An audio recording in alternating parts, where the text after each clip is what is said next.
Hello সবাইকে, অপেক্ষার অবসান চলে এসেছি আরও একটা নতুন ভিডিও নিয়ে। তো যেরকম বলেছিলাম সেরকমই করলাম। আগের লাস্ট ব্লগে আমি বলেছিলাম যে আমরা বাজার টাজার করছি, কেন 3rd of December আমাদের শীতের এবছরের প্রথম পিকনিক বাচ্চাদেরকে নিয়ে বাচ্চাদের স্কুলে বলতে যেই প্রেজেন্ট স্কুলে পড়ছে সেই স্কুলে তো পসিবল নয়, ওখানে তো আর পিকনিক হয় না। তো এটা হচ্ছে আমাদের পাড়ারই একটা স্কুল যেখানে ঘুঙ্গুরকে আমি প্রথম দিয়েছিলাম।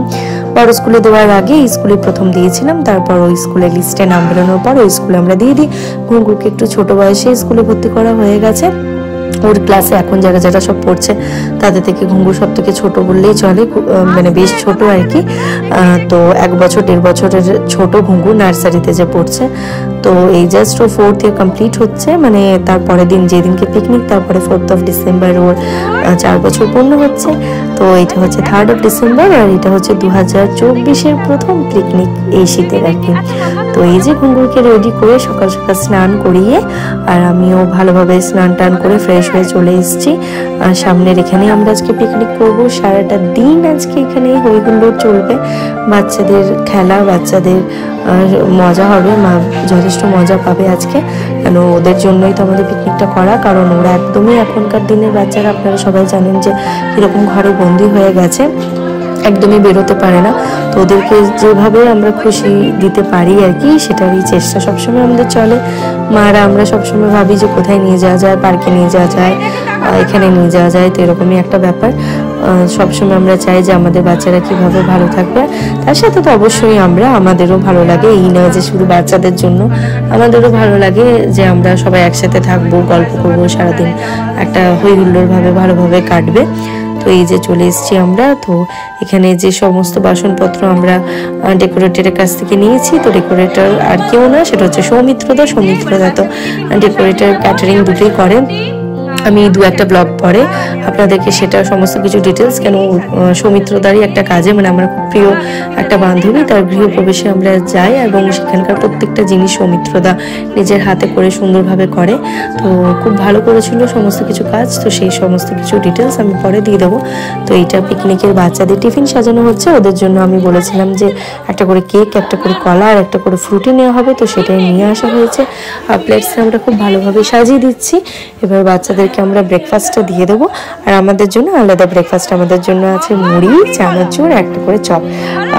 তো সেটা তো বাচ্চাটা খাবে না, ওদের ওটা ভালোও লাগবে না, আর ওরা এত সময় ধরে সেটা খাবেও না, তো ওদের জন্য আলাদা টিফিন নেওয়া হয়েছিল যাতে ওরা খুব ভালোভাবে টিফিনটা এনজয় করতে পারে। তো আমার মেয়ে তো ফ্রুটস পেয়ে গেছে, ওর তো এমনি কলা বা আপেল বা মানে পেয়ারা এই সমস্ত জিনিসও ভীষণ পছন্দ। আর এরা সমস্ত কিছু টিফিন পেয়ে প্রথমে আগে কলা টলাগুলো খাচ্ছে। আর এই যে বাচ্চাটা এই কিছুতেই কিন্তু ফ্রুটি ছাড়া খাবে না, অনেক বোঝানোর পর কিছুতেইও শুনলো না, ওর ফ্রুটি চাই। মানে ঠিক আছে চলো ওকে শান্ত করো, ও ফ্রুটিই খাও, ফ্রুটি দিয়েও শুরু করুক ওর ব্রেকফাস্ট। বাকি সবাই কলা কেক দিয়ে শুরু করেছে। এই যে ত্রিশিকা, জিজ্ঞেস করলাম ভালো লেগেছে টিফিনটা, বললো হ্যাঁ আমার খুবই ভালো লেগেছে। তো ওরা সবাই মিলে খেয়ে নিই। এই যে আমার মেয়েকে বললাম কামড় দিতে একটা, দেখি কেমন পারিস খেতে। তো এরকমভাবে একটু মানে গ্যাস খাইয়ে আর কি খাওয়াতে হয় আমার মেয়েকে। ও তো খেতে একদমই ভালোবাসে না, তাও সেদিনকে কলাটা, ফ্রুটিটা, কেকটা মোটামুটি 2-3 পিস খেয়েছিল, আর 2 পিস বাকি আর খেতে পারিনি। তো এরপর ওদেরকে খাইয়ে করব আমাদের ব্রেকফাস্ট। আর এই দেখুন এই যে ব্লু আর এই যে পিচ পিঙ্ক কালারের যে ফোনে দেখছে, এটা পার্বতী ম্যাম, আর এইদিকে আছে মাধবী ম্যাম, আর ওইদিকে শর্মিষ্ঠা ম্যাম। তো এই 3 জনই এই স্কুলে পড়ান। তো আপনারা যদি আমাদের বাড়ির এলাকার এই সাইডে থাকেন, ভারতী, জয়দেব, বিদ্যাপতি, উইলিয়ামকেরি, রামানুজন, নাগার্জুন এরকম এলাকায় থাকেন, আর ভাবছেন যে ছোট ঘরে বাচ্চা আছে, কোথায় প্রথম স্টেজটা, কোথায় প্রথম স্কুলে আপনারা দেবেন, তাহলে এখানে আপনারা কিছু দুবার না ভেবে দিতে পারেন। এখানে ম্যামরা খুবই যত্ন নিয়ে পড়ায় এবং খুব ভালোভাবে শেখায় সমস্ত কিছু। আর তো চলে এসেছি, ওদের ব্রেকফাস্ট ওইদিকে আমরা দিয়ে দিয়েছি, আর এইদিকে চলে এসেছি আমি আমাদের ব্রেকফাস্টের জন্য। আমি মুড়িটা খুব ভালোভাবে মেখে নেবো। এখানে সবাই আছে যারা প্রচুর হেল্পফুল, যারা অনেক পেঁয়াজ, আদা, রসুন সমস্ত কিছু ছাড়িয়ে হেল্প করেছে। রুমা এখানে চা বানিয়ে নিয়েছে, আর এখানে ডিমগুলো সেদ্ধ করতে দেওয়া হয়ে গেছে। আমাদের মুড়ি খাওয়ার জোগাড় চলছে। তো এই যে চানাচুর, সর্ষের তেল, মুড়ি, পেঁয়াজ সমস্ত কিছু খুব ভালোভাবে আমি মাখিয়ে নিচ্ছি। আর এখানে হচ্ছে একটা করে চপ দেওয়া হবে। তো মুড়িটা আমাদের খাওয়ানোর জন্য, মানে মুড়িটা তো দিতে হবে, তো কোথায় কি খাবো, তো তার জন্য আমি প্ল্যান করেছিলাম যে ঠোঙ্গা নিয়ে আসা হবে, প্রত্যেকজনকে ঠোঙ্গাতে করে মুড়ি দিয়ে দেওয়া হবে, তার সাথে একটা করে চপ। তাহলে দিতেও খুব সুবিধা, দেখতেও ভালো লাগলো, সবাই নিজেরটা খেলো, যতটা পারলো খেলো, যতটা যদি কেউ চায় যে বাড়িতে নিয়ে যাব তো সে নিয়েও চলে যেতে পারে। তো তাই জন্য এই সিস্টেমটা করা। এই যে আমি ভয়েস ওভার দিয়ে দিয়েছি, নাহলে বলছিলাম এই যে 20 টাকা 20 টাকা 20 টাকা কে নেবে নিয়ে নাও, এরকম ব্যাপার আর কি। তো এই যে ঠোঙ্গাতে দিয়ে দিচ্ছি মুড়ি, দিয়ে দিচ্ছি একটা করে চপ। তো এটাই ছিল আমাদের ব্রেকফাস্ট। এই ব্রেকফাস্টটা হয়ে যাওয়ার পরে মানে সেদিন যে অগুন্তিবার কতবার যে আমি বাড়ি গেছি আর এসেছি, মানে যেহেতু আমার বাড়িটা এই সামনে, একবার এটা লাগছে তো একবার সেটা লাগছে। তো এই ব্রেকফাস্টটা করার পর চাটা খেয়ে তারপর আমি চলে গেছিলাম মিক্সার গ্রাইন্ডারে সমস্ত কিছু ভালো করে বেটে নিতে, মানে পেঁয়াজ আদা রসুন সমস্ত কিছু বাটার জন্য আমি আর রুমা আমাদের বাড়িতে চলে গেছিলাম। তো এখানে আগে প্রথমে আমরা সবাই বসে খুব ভালোভাবে ব্রেকফাস্টটা এনজয় করেছি। এখানে চপ, এখানে মুড়ি, চানাচুর সমস্ত কিছু ছিল। এই যে ম্যামরা বসে আছে, ওইখানে দুটো ম্যাম বসে আছে, আর একটা ম্যাম এখনো আসেননি। তো 3 জন যারা ম্যাম আছেন খুব ভালোভাবে এখানে পড়ান। তার মধ্যে যে শর্মিষ্ঠা ম্যাম যাকে দেখলেন, উনি তো ঘুঙ্গুরকে টিউশনও পড়ায়, খুব ভালো পড়ায়। তো এই যে এখানে আমাদের আজকে মেনু হচ্ছে এগ বিরিয়ানি আর চিকেন চাপ, আর যারা চিকেন খাবে না তাদের জন্য পনির।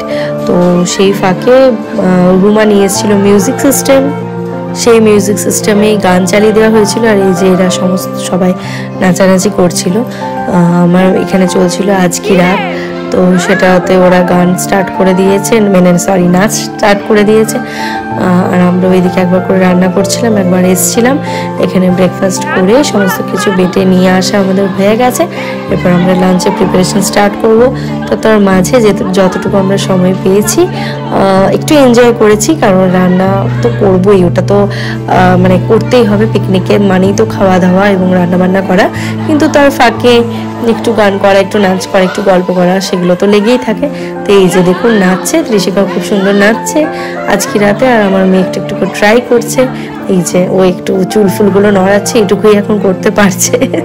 যাই হোক, এটা শেখানোর মধ্যে নয়, এই নাচটা যে করুক সেটা আমি চাইও না যে খুব ভালো করে শিখুক, যেটা তোকে দেওয়া হয়েছে সেটাই মন দিয়ে করুক। কিন্তু ঠিক আছে চলো, এটা বাচ্চাদের তো নাচ নয়, কিন্তু ও যখন করব বললো চালিয়ে দেওয়া হয়েছে, করছে সবাই মিলে। আর উল্টো দিকে আমার চিকেন ম্যারিনেশন করে আমি রেখে দিয়েছি, খুব ভালোভাবে ম্যারিনেট করে রেখে দিয়েছি। আর সমস্ত কিছু বেটে নিয়ে চলে আসা হয়েছে। এখানে নিয়ে আসা হয়েছে পনির, যারা চিকেন চাপ খাবে না তারা খাবে পনির।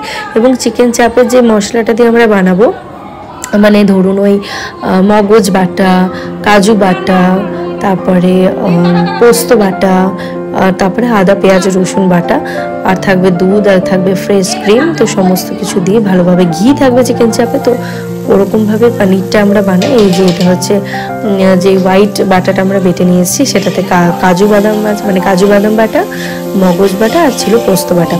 তো সেটা দিয়ে আর আদা বাটা, রসুন বাটা, পেঁয়াজ বাটা ভালোভাবে ওটাকে কষিয়ে গরম জল ঢেলে তারপর পনিরটা আগে করে রেখে দিই। পনিরটা ভেজে রুমা জলে ফেলে রেখেছে যাতে পনিরটা সফট হয়, আর পনিরটা সত্যিই খুব ভালো হয়েছিল। তো পনিরটা করে রেখেই তারপর আলুগুলোকে ভেজে তুলে রেখে দিয়েছি, তারপর ডিমগুলোকে ভেজে ভালো করে তুলে রেখে দিয়েছি। তারপর এই যে হচ্ছে আমাদের চিকেনটা ভাজা, এই চিকেনটা ভাজা হয়ে গেলে তারপর আমরা চাপের গ্রেভিটা বানাবো। তো ভালোভাবে চিকেনগুলোকে আগে ভেজে নিচ্ছি, তাহলে এখানেই অনেকটা সেদ্ধ হয়েই যাচ্ছে চিকেনটা। আর চিকেন চাপে তো আপনারা সবাই জানেনই যে চিকেনটাকে একটু ভেজে নিতে হয়। তো এই যে এখন এতগুলো চিকেন ভাজতে হবে, আর এতগুলো ভাজা হয়েছে। তো চিকেনটা ভালো করে ভাজা হয়ে গেলে তারপর আমরা চিকেন চাপের মশলাটা দিয়ে, গ্রেভিটা দিয়ে ভালোভাবে চিকেন চাপটা বানিয়ে নেব। তারপর আমি বানাবো হচ্ছে মানে বিরিয়ানি যে রাইসটা আছে সেটা উল্টো দিকে প্রায় মানে ভাতটা হয়েই ছিল, এরপর সেটাকে দম দিতে হবে, তো সেটাও দিয়ে ফেলবো। তো তার আগে এটা প্রায় হয়ে গেল। তো এই মশলাটা কষিয়ে ভালো করে চিকেন চাপটা হয়ে গেলে বিরিয়ানিটা ভালোভাবে দম দিয়ে দেবো। আর উল্টো দিকে বাচ্চাদের তো খিদে পেয়ে গেছে, ওরা এত খেলেছে। তো আমি বলছিলাম যে দেখ চিকেন চাপটা তো হয়ে গেল, তো তোরা এক কাজ কর, ভাতটা দিয়ে একটা করে আলু দিয়ে একটা করে ডিম দিয়ে তোরা খেতে বসে পড়। কিন্তু না, তারা কিন্তু সেটা মোটেই করতে রাজি নয়, কারণ তারা কিন্তু একদম বিরিয়ানি খাবে সেটা মনস্থির করেই নিয়েছে। তো বললাম তাহলে বাবু তোদেরকে একটু ওয়েট করতে হবে। বললো হ্যাঁ তাতে কোনো অসুবিধা নেই। মানে বাচ্চারাও দেখুন ওয়েট করতে রাজি আছে, কিন্তু বিরিয়ানি ছাড়া কিছু খাবে সেটা কিন্তু ওরা চাইলো না। তো এই যে এবারে এই ভালোভাবে এই বড় জায়গাটাতে আমি ঘি দিয়ে ভালোভাবে গরম করে নিয়েছিলাম, তাতে গরম মশলা দিয়ে দিয়েছিলাম, বড় এলাচ দিয়ে দিয়েছিলাম। তারপর বিরিয়ানিটা আমি দম দিয়ে দেবো।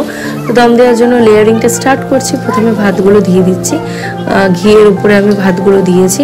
আর ভাতে যেগুলো একটু একটু ডালা ডালা টাইপের ছিল সেগুলোকে ভালো করে ভেঙে ভালোভাবে মানে যাতে একদম সমানভাবে ভাতটা ভাগ হয় আর কি, চালটা রাইসটা তো সেরকমভাবে দিয়েছি। তার উপর থেকে চিকেনের গ্রেভিটা, সরি চিকেনের না, আলুর দিয়ে আমরা গ্রেভিটা বানিয়েছি, চিকেনটা তো আমরা দিইনি এখানে। আর ডিমটাও এখানে দিইনি, ডিমটা আমরা আলাদাভাবে একটা করে করে পরে দিয়ে দিয়েছিলাম। তো তার মধ্যে মিঠা আতর, কেওড়া জল, আতর জল, তারপরে আতর আর কি মিঠা আতরটা, তারপরে কেওড়া জল, গোলাপ জল, শাহি বিরিয়ানি মশলা, গরম মশলা। তারপর এখানে একটু লো বাজেট ছিল বলে আমরা কেসারটা আনতে পারিনি, তো যে ফুড কালারটা ছিল সেটা দুধের মধ্যে গুলে সেটা দিয়েছিলাম, লেবুর রস দিয়েছিলাম, ঘি দিয়েছিলাম, আর আমুল দুধ এনেছিলাম। তো আমুল দুধটাও একটু একটু করে দিয়ে দিয়েছিলাম। বিরিয়ানিটা খেতে কিন্তু অসম্ভব ভালো হয়েছিল। সব বাচ্চাগুলো আপনারা দেখতে পাবেন খুব মন দিয়ে ভালোভাবে খেয়েছে। তো আমি তো মনেও করেছিলাম যে ঘুঙ্গুর খাবে একটু হয়তো, কিন্তু সত্যি বললে বিশ্বাস করবে না, ঘুঙ্গুর খুব মন দিয়ে খেতেও বসেছিল। কিন্তু 2-3 দিন আগে, মানে পিকনিকটা যেদিন হয় তার 2 থেকে 3 দিন আগে একটা ইনসিডেন্ট হয়ে যায় ওর সাথে। সেটা হচ্ছে মাছের কাঁটাটাও মানে মাছ খাওয়াতে গিয়ে মাছের কাঁটা গলায় আটকে যায়। তো এমনভাবেই আটকে গেছিলো যেটা কিছুতেই, মানে আমরা অনেক চেষ্টা করেছি পাকা কলা খাওয়ানোর, তারপরে লেবু খাওয়ানোর, তারপরে মুড়ি খাওয়ানোর, শুকনো ভাত খাওয়ানোর, কোনোভাবেই ওটা বেরোয়নি।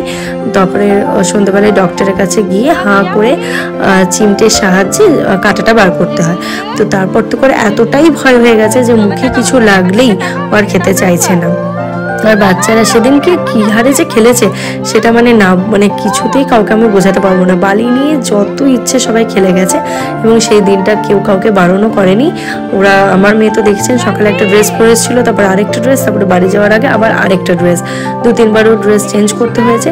কিন্তু সেদিনকে ড্রেস চেঞ্জ করুক আর যাই করুক, সেদিন কাউকে বকাও হয়নি। যে যেরকমভাবে পেরেছে খেলেছে, বালি নিয়ে খেলেছে, হাত পা নোংরা করেছে, জামা নোংরা করেছে, কিন্তু সেটা ঠিক আছে।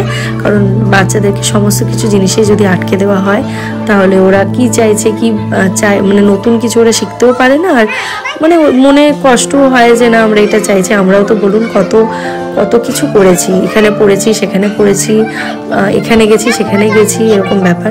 তো এই যে বাচ্চাদেরকে বসিয়ে দেওয়া হবে, তো বললাম যাও সামনে ওয়াশরুম আছে, ওখান থেকে সবাই হাত ধুয়ে এসো, হাত ধুয়ে খেতে বসে যাও।